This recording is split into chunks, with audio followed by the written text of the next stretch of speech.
오늘 함께 보실 말씀은 마태복음 9장 18절에서 26절 말씀입니다.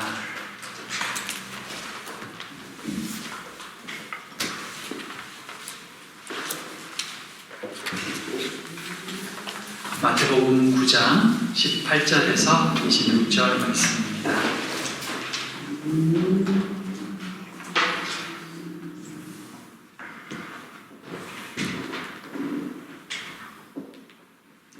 말씀 다 찾으셨으면 우리 18절에서 26절 말씀 교독하겠습니다. 제가 먼저 읽습니다. 예수께서 이 말씀을 하실 때 한 관리가 와서 절하며 이르되 내 딸이 방금 죽었사오나 오셔서 그 몸에 손을 얹어 주소서. 그러면 살아나겠나이다 하니 예수께서 일어나 따라가시매 제자들도 가더니 12해 동안이나 혈루증으로 앓는 여자가 예수의 뒤로 와서 그 겉옷가를 만지니 이는 제 마음에 그 겉옷만 만져도平安을 받았다. 예수께서 돌이켜 그를 보시며 이르시되 딸아 안심하라 내 믿음이 너를 구원하였다 하시니 여자가 그 즉시 구원을 받으니라. 예수께서 그 관리의 집에 가사 피리 부는 자들과 떠드는 무리를 보시고 이르시되 물러가라 이 소녀가 죽은 것이 아니라 잔다 하시니 그들이 비웃더라. 무리를 내려오는 후에 예수께서 들어가사 소년의 손을 잡으시매 일어나시라. 함께 읽습니다. 그 소문이 그 온 땅에 퍼지더라. 아멘. 반갑습니다. 모두 한 주 잘 지내셨습니까? 지난 한 주는 오랜만에 그 더위를 느끼는 그런 한 주였던 것 같습니다. 날씨가 많이 무더워진 한 주였는데 이 더우니까 시원했던 캠핑이 생각이 나더라고요. 그때 좀 추웠거든요. 그래서 또 그런 시간이었던 것 같습니다. 모두 건강하게 이 한 주를 잘 보낼 수 있게 되기를 바랍니다. 오늘 우리가 읽은 이 말씀은 그 한 관리, 이 회당장의 딸을 살리시는 사건과 또 그 사이에 그 혈루증으로 고생하는 한 여인을 고치시는 장면입니다. 예수님께서 병자들을 살리신 일은 참 많습니다.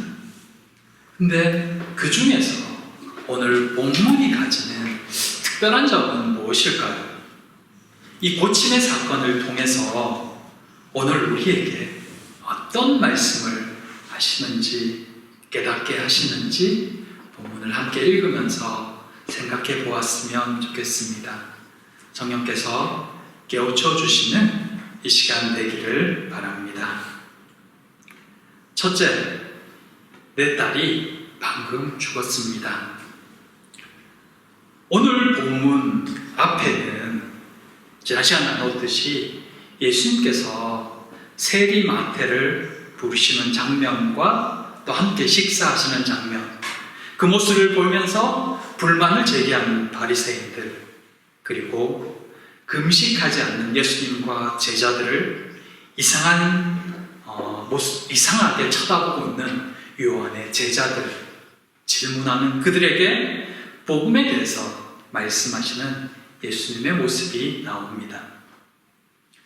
율법의 틀에 갇혀서 진리를 보지 못하는 그들의 모습은 우리 안에 어떤 선입견이 있는지, 그리고 우리가 가지고 있는 이 선입견이 우리의 믿음을 어떻게 방해할 수 있는지를 또한 보게 하는 장면입니다. 근데 오늘 본문은 그 틀을 깬 사람들이 등장합니다. 그는 한 관리였으며 또한 그는 혈루증에 고통당하는 한 여인이었습니다. 예수님께서 왜 금식하지 않냐며 물어보는 요한의 제자에게 지금은 복음이 임하였으며 그 복음 안에서는 기뻐해야 되고 또 그 복음 안에 살아가는 사람들에게는 새로운 질서가 필요하다라고 말씀하고 계실 때, 새 부대가 필요하다라고 말씀하고 계실 때 한 관리가 예수님을 찾아왔습니다. 다른 복음서에서는 그를 회당장 야이로라고 설명을 합니다. 회당장이란 그 회당에 관련된 모든 것들, 그리고 예배에 관련된 모든 것들을 다 관리하는 책임자입니다. 그는 이전에 예수님께서 회당에서 말씀을 전하실 때 그 가르치는 모습을 유심히 쳐다봤던 한 사람 중에 한 사람이었던 것으로 보여집니다. 그는 예수님을 찾아와서는 자신의 딸이 방금 죽었다라고 말합니다. 하지만 예수님께서 그 몸에 손을 얹어주시면 살아날 것이라고 말하죠. 예수님께서 죽은 자도 살릴 수 있다고 고백한 것입니다. 보통 사람들이 듣기엔 황당한 소리죠. 사람이 죽었는데 어떻게 다시 살릴 수 있단 말입니까? 실제로 예수님께서 그 집에 가셔서 사람들에게 이 소년이 죽은 것이 아니라 잔다라고 말씀하셨을 때 거기에 있는 모든 사람들이 다 비웃습니다. 자신들의 눈으로 이 소녀가 죽은 것을 직접 확인했으니 말입니다. 결코 일어날 수 없는 일을 말씀하시는 이 예수님이 미친 사람처럼 보였을 것입니다. 그렇다면 이 관리는 어떻게 이런 믿음을 가질 수 있었을까요? 근데 우선 우리가 한 가지 확인해야 될 것이 있습니다. 그것은 뭐냐면 이 본문을 다르게 다루고 있는 마가복음과 누가복음의 경우에는 이 관리가 예수님을 찾아왔을 때에는 아직 이 소녀가 죽지 않았다는 것입니다. 거의 죽어가고 있었지만 말입니다. 근데 예수님께서 혈루증 걸린 앓고 있는 이 여인과 이야기하는 동안에 이 소녀가 죽었다는 소식이 전달되어집니다. 이것을 마태복음은 단순화시켜서 죽었다라고 말하고 있는 것입니다. 이것을 약간의 시간의 경과가 있음에도 불구하고 하나로 합쳐서 이렇게 죽었다라고 말하는 것은 여기에 마태복음의 의도가 숨겨져 있다는 것입니다. 어찌됐건 이 관리를 예수님께로 나오게 한 것은 절박함이었습니다. 절망적인 상황 때문이었습니다. 자녀를 살릴 수만 있다면 부모된 입장에서 어떤 것을 망설일까요? 그는 이전에도 예수님의 말씀과 기적에 관심을 가졌겠지만 지금의 절박함은 그를 예수님께로 이끌기에 충분했습니다. 바리새인들이 뭐라 하든 사람들이 어떻게 생각하든 전혀 문제가 되지 않았습니다. 자신의 딸만 살릴 수 있다면 그런 시선쯤은 아무것도 아니었던 것입니다. 만일 그 자리에서 예수님이 거절했다 할지라도 이 회당장은 포기하지 않고 계속해서 예수님께 매달렸을 것입니다. 왜냐하면 그것만이 유일한 희망이었기 때문입니다. 그건 이 혈루증을 앓고 있는 여인도 마찬가지였습니다. 혈루증은 그 자궁출혈입니다. 그게 계속 되어지는 겁니다. 그치지 않고. 그는 이 병으로 인해 부정한 자가 되었습니다. 그러기에 그는 사실 유대법상으로는 사람들 곁에 가서는 안 됩니다. 부정한 여인이기에 다른 사람들도 이 여인으로 인해 부정해질 수 있기 때문에 유대사회에서 부정해진다는 것은 하나님 앞으로 나가지 못한다는 것이고 그건 곧 그 공동체에서 소외되었다는 뜻입니다. 공동체 안으로 같이 어울릴 수 없다는 뜻이거든요. 부정하다는 것은. 그래서 그녀는 이 사람들을 피해 다녀야 하는 입장입니다. 다른 사람들에게 피해를 끼치지 않기 위해 부정함을 입히게 하지 않기 위해서 말입니다. 근데 그녀는 사람들을 피하는 대신에 오히려 사람들 속으로 더 파고들었습니다. 왜냐고요? 예수님께 더 가까이 가기 위해서요. 다른 사람들이 만일 이 사실을 알게 되었다면 아마 그녀는 사람들에게 돌에 맞아 죽었을 것입니다. 근데 그녀가 왜 이런 위험을 무릅쓰면서까지 예수님께로 가까이 가려고 했을까요?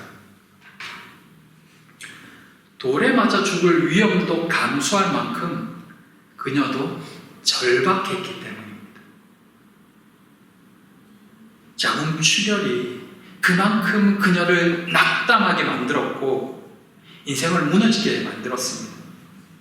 그래서 고침받을 기회가 있다면, 이 기회만 가질 수 있다면 그 어떤 위험이라도 감수할 마음의 준비가 이미 되어 있었던 것입니다. 그래서 때로 이 절박함은, 앞도 뒤도 잘 보이지 않는 이 상황은 신앙인에게 있어 그저 절망만은 아닌 것입니다. 누군가는 그때 절망하지만 또 누군가는 그때 예수님을 만나기도 합니다. 그것은 그 사람의 인생을 바꾸어 놓습니다. 사랑하는 성도 여러분, 피할 길을 준비해 놓는 것도 세상 살아가는 지혜 중 하나이겠지만 때로는 그 절망함을 가지고 하나님 앞에 한번 서보는 것 또한 지혜이기도 합니다. 절박해질 때 더 간절히 주님을 찾기 때문입니다.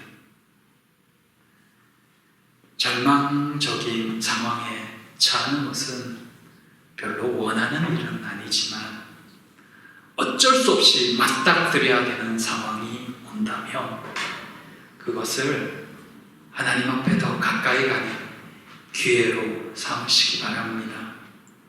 그래서 그 고통까지도 하나님과 더 깊어지는 시간으로 만드는 지혜 있는 신앙이 되시기를 진심으로 부탁드립니다. 둘째, 내 믿음이 너를 구원하였느니라. 절망적인 상황에서 예수님을 찾아온 그 관리, 이 회당장에게 예수님은 함께 동행해 주겠다고 말씀합니다. 딸이 죽었음을 알지만 회당장의 믿음은 흔들리지 않았습니다.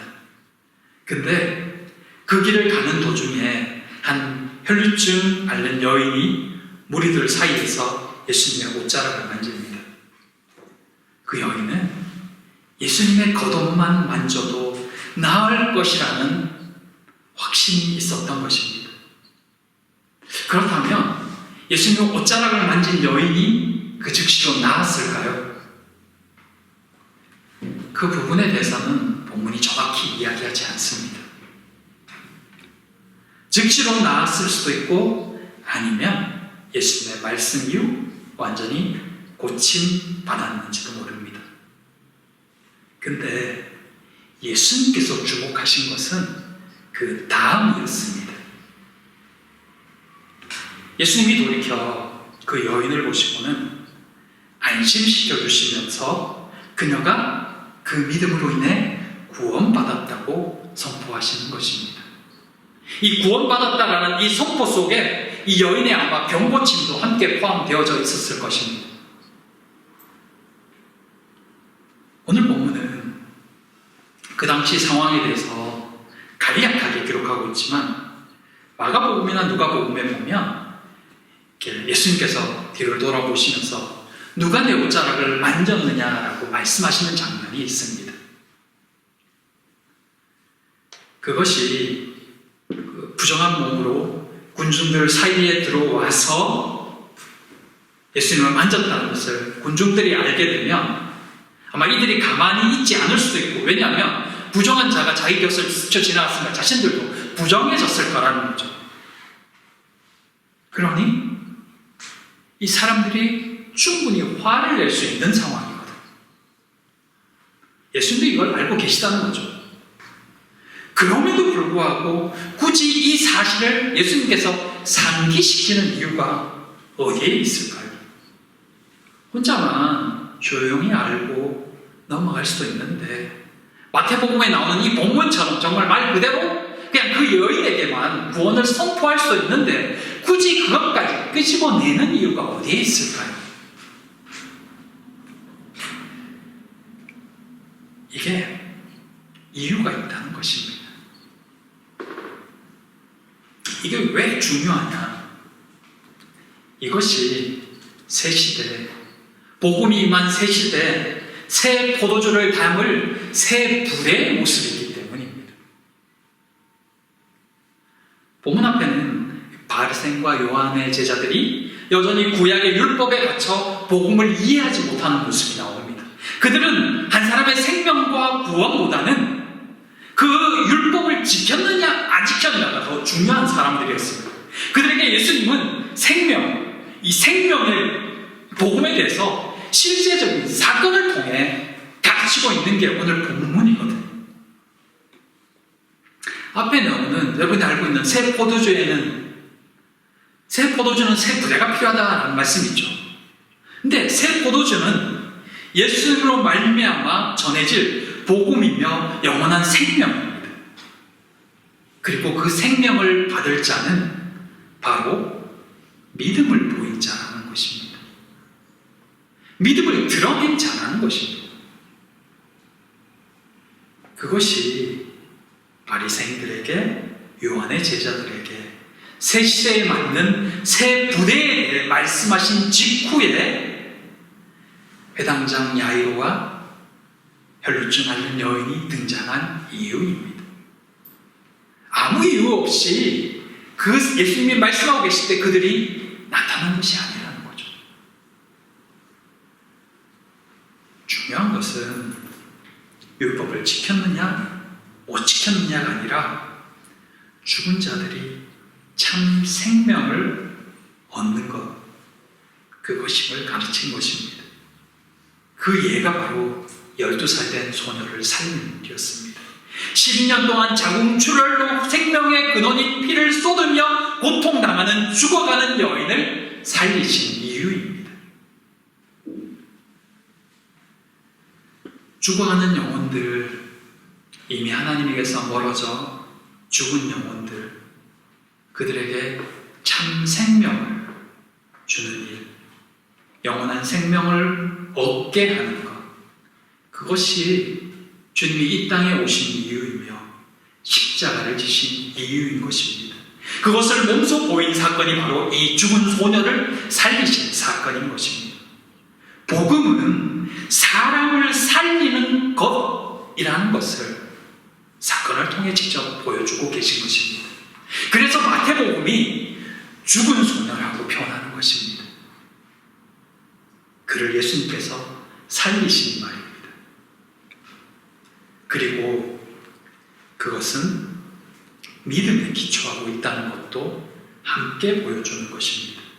여전히 믿지 못하는 바리새인들과 요한의 제자들을 필두로 많은 믿지 않는 사람들에게 그것을 가르쳐주고 있는 것입니다. 내 믿음이 너를 구원하였도다. 그래서 죽은 자를 살리실 것을 믿는 이 관리의 모습을 믿음의 예로 제시하셨고, 또 유출병으로 자신도 고통당하고 다른 사람들도 부정한 자로 만들 위험 속에서도 자신의 믿음을 드러낸 그 여인을 칭찬하고 계시는 것입니다. 예수님을 향한 절대적인 믿음, 신뢰, 그것을 칭찬하시며 그들에게 영원한 생명을 선물로 주고 계신다는 것입니다.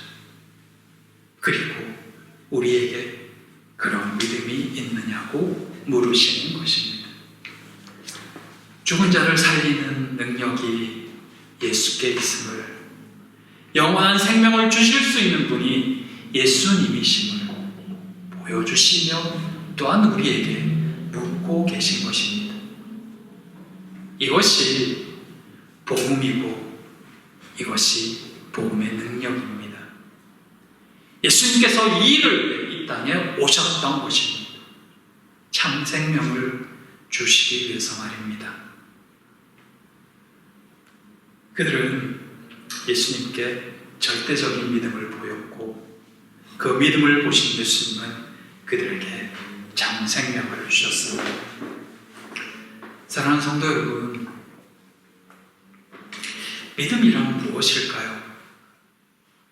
여러분, 믿음을 어떻게 생각합니까? 믿음이란 예수밖에는 답이 없음을 인정하는 것입니다. 회당장이 보인 믿음, 이 혈루증 앓는 여인이 보인 믿음, 그들이 보인 것이 바로 이 믿음이었습니다. 철저한 신뢰이며 온전한 맡김, 그것이 믿음인 것입니다. 믿음은 맡김이다라고 표현할 때 이 맡긴다는 것은 그분의 뜻이 어떠한 그 결정을 신뢰한다는 의미입니다. 그 믿음을 가진 자에게 구원을 선포하시는 것입니다. 믿음이 없이는 하나님을 기쁘시게 하지 못한다는 이 히브리서의 말씀처럼 온전한 믿음을 소유한 모두가 되시기를 축복합니다. 그리고 믿음을 가장한 자기 소망에 속지 않기를 바랍니다. 가끔은 이 믿음을 자기 소망과 운동해서 내가 믿었으니 내가 바라는 대로 이루어질 것이다 라고 오해하는 분들이 있습니다. 어린아이 때는 순수하기에 이런 믿음조차도 참 귀합니다. 말씀을 믿고 그대로 기도하니까요. 하지만 그것이 성장한 후에도 계속된다면 이것은 믿음이 아니라 자기 확신과 체면이 될 수 있다는 것, 그것도 기억해야 합니다. 가끔 그 교회 학교 예배 시간에 있었던 일들을 들을 때가 있습니다. 문득문득 아이들이 어른들보다 더 신앙이 크구나 하는 생각이 들 때가 있어요.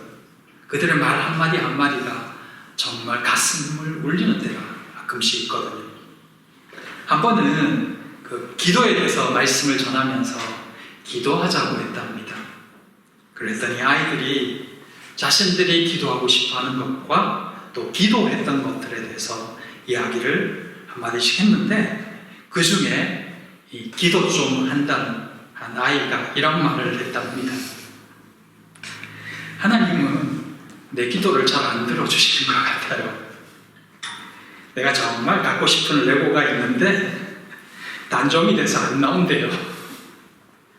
하나님 내 기도를 잘 안 들어주세요. 정말 순수하게 하나님께 바라는 바들을 그대로 기도했던 겁니다. 정말 원하니까 하나님께 기도한 거죠. 근데 그 이야기 듣는데 얼마나 기쁘고 귀여운지. 근데 안타깝게도 단종이 돼서 그 레고를 살 수가 없다는 것입니다. 어디에 아는 분, 아이들이 다 커서 나눔해 주시기를 정말 기도해 보고 싶습니다. 아마 이 아이는 기도해야 한다는 말씀을 또 필요한 것이 있으면 하나님께 구해야 된다는 것을 듣고 기도한 것이죠. 정말 귀한 순종입니다. 근데 만일 어린아이가 아니라 어른이 이렇게 기도를 이해하고 믿음을 이해하고 있다면 상황은 좀 달라집니다. 왜냐하면 아직 어린아이의 신앙에서 자라지 못했기 때문입니다. 왜 아직 어린아이의 신앙일까요? 기도는, 믿음은 맡김이기 때문입니다. 하나님께서 나보다 나를 더 잘 아시며 또 하나님의 뜻대로 이루실 것이라는 믿음, 그것이 믿음인 것입니다. 이것을 오해하면 이 본문을 보고 우리도 죽은 자를 향해 기도하면 살아날 것이라는 오해를 가지게 됩니다. 성경에 나오는 기적을 보며 우리도 기도하면 이런 기적이 일어난다고 믿는 것입니다. 주께서 원하시면 일어나죠. 근데 아닐 수도 있습니다. 근데도 성경에서 이런 일이 일어났으니까 우리도 기도해야 돼. 그리고 열심히 기도합니다. 근데 낫지 않으면 하나님을 비방합니다. 내 기도를 들어주지 않으셨다고 불평하고 심지어는 신앙을 떠나버리기도 합니다. 그건 어린아이의 신앙에 머물고 있는 것입니다. 예수님께서 이 회당장 야이로의 딸을 살리실 때 다른 가정에서는 자녀를 잃은 부모들이 없었을까요? 예수님을 믿는 이들의 가정 중에 슬픔이 없었을까요? 분명히 이런저런 슬픔을 가진, 심지어는 가족을 떠나보낸 이들도 있었을 것입니다. 예수님이 계신 그 시기에 온갖 병으로 고통당하는 이들, 가족을 잃은 이들도 있었을 거라는 겁니다. 근데 그 모든 사람들을, 자녀들을, 죽은 자들을 살리신 것은 아니었습니다. 다만 이 소녀를, 그것도 요한의 제자들과 논쟁 후에 고치신 것은 그 기적을 통해 깨닫게 해주실 바가 있었기 때문입니다. 하나님의 뜻이 있다는 것입니다. 우리는 그 모든 되어진 일에 하나님의 뜻이 있다는 것을 신뢰하는 것입니다. 그게 진짜 믿음인 것입니다. 성경의 기적이 내게 일어나지 않는다고 하나님이 나를 사랑하지 않는 게 아닙니다. 하나님의 기적에는 모든 의미가 있으며 기적이 일어나지 않는 것도 의미가 있습니다. 그것을 받아들이고 믿어야 합니다. 다만 우리는 우리의 필요를 또 우리의 원하는 바를 기도할 뿐이며 은혜가 임하기를 사모할 뿐입니다.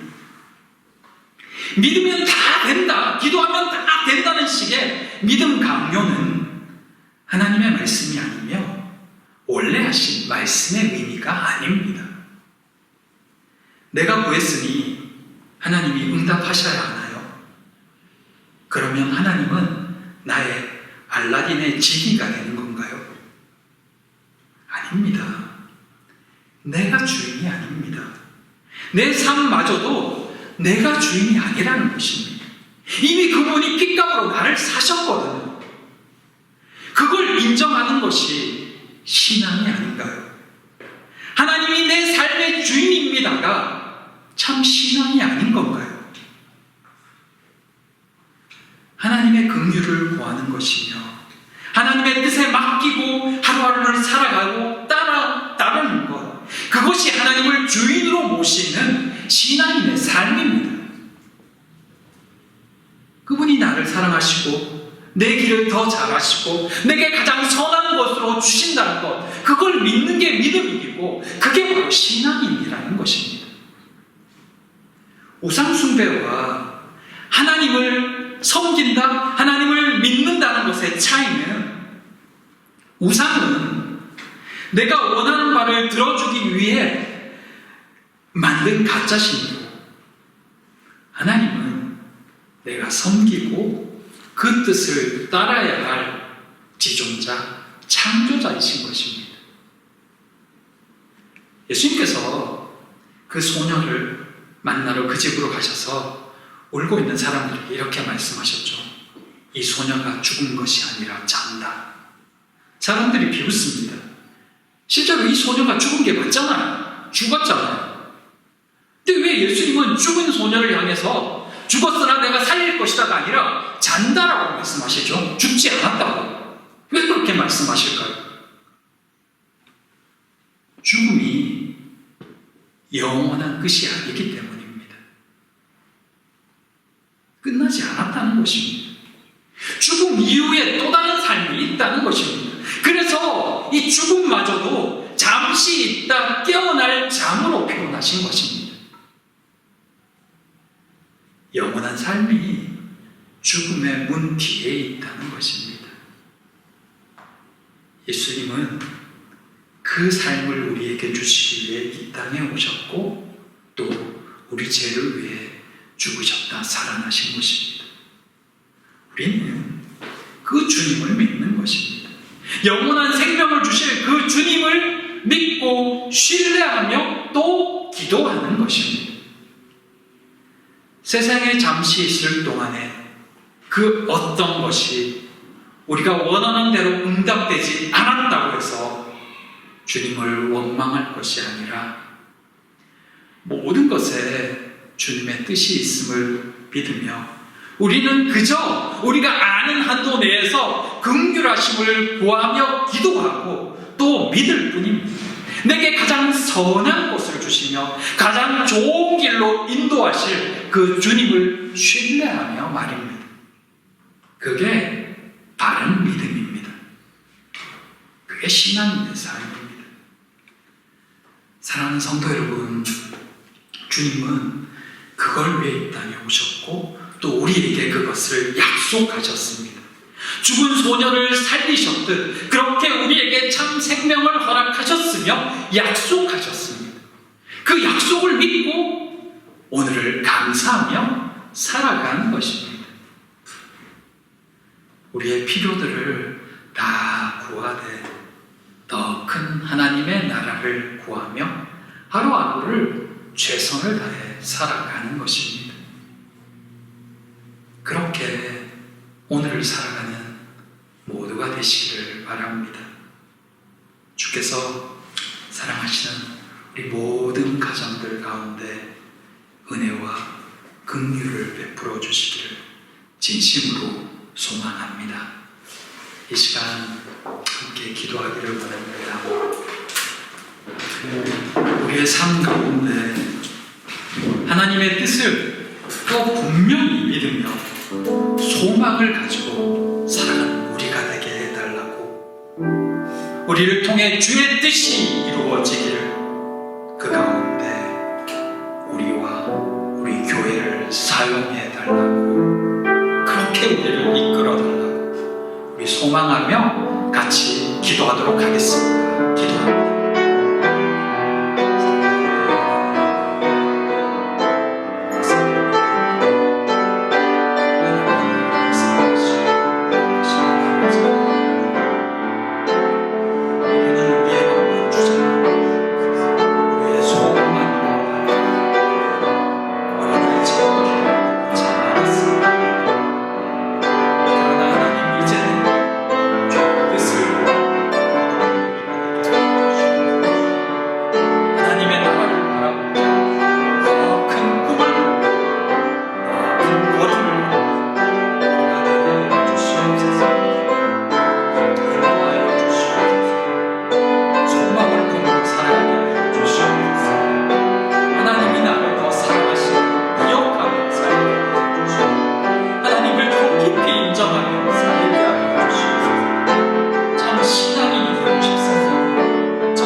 연약한 우리를 사랑하시고 영원한 삶을 주시니 감사드립니다. 작은 것 하나에 불평하고 낙심했던 우리를 긍휼히 여기사 믿음을 더하여 주시옵소서. 사랑하는 교회의 형편과 처지를 아시는 주님으로 인하여 감사드리오며 예수님 이름으로 기도드립니다. 아멘.